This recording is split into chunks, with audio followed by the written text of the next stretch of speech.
So what I learned from watching those two videos on how to better communicate with parents, I think I learned a lot of tools, but I felt that in the second video on various ways to communicate with parents, I felt that the way she spoke was so profound. I think when she said that teachers' working conditions are our students' learning conditions, and how, as parents, we hold power, we hold so much more than we think, because we're able to really be able to change the classroom if we really wanted to, and if we're able to create that advocacy for our teachers, we in turn create it for our students who benefit from having a better classroom.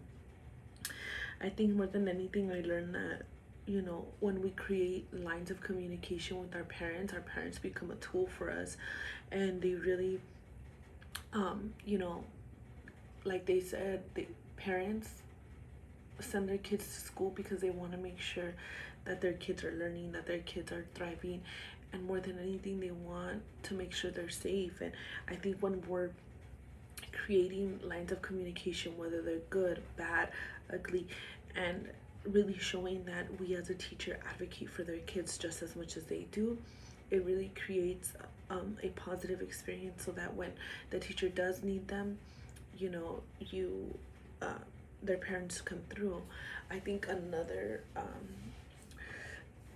thing that I learned is that when you're honest with your parents about your own struggles, just like with your students, I think, like when we were talking about diversity in our classroom and stuff, and when we're talking about like things that we struggle with, or things that we're gonna need from them, or how they could better help their students, I think that is so profound. Like, if I'm able to tell my uh, my parents, like, this is what's gonna happen this year, um, this is my teaching philosophy, these are my expectations for my classroom, um, and just creating a real team between you and the parent, I think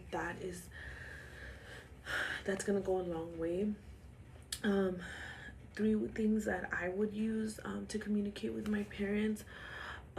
I think calling home frequently is a big thing. I think if I have a schedule as to who I would call every day, whether it's good, bad, and just a quick check-in to see how we're doing.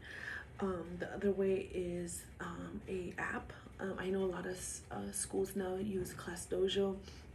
I honestly see it as a great tool, but I also would like to even set up meetings prior to the school year starting, to even get to know my students. I know that this is not always possible, so I think how I would rearrange that is by maybe having a like electronic survey as well as a paper survey sent home, so that way they have, if it's easier for them to complete it online, then they would complete it online. If they would need to complete it hard copy, they can do that. So that's something, just so I could get to learn more about their student, about their home life, about how I can help them be more successful, etc. I liked the newsletter presentation. I also think that's very much doable. I also think like constant communication is the best, whether it's good or bad. I don't think that we should wait until parent conferences to build a relationship with our parents. I want to be able to, that by the time they come into back to school night or open house or even parent conference, I already know them on a first name basis. They know me, and we're able to communicate. We already know what the expectations are, so that when we are meeting in these circumstances, there are no surprises, and we all know where we stand, and we just create an even bigger plan to get us to the next step. And I think honestly that's my biggest thing, is to kind of learn about their families, learn how to build a connection with them. How can I help them help me? And using them as a tool, because they really are, because they're sending you to your classroom, one of the most precious things that they have. And all they want is to feel like somebody cares for them as much as they do. So those are the three things I think I will do. The other thing I think is ensuring that I respond appropriately and have a quick turnaround time, because I think that's also very important. So yeah, that's all for me.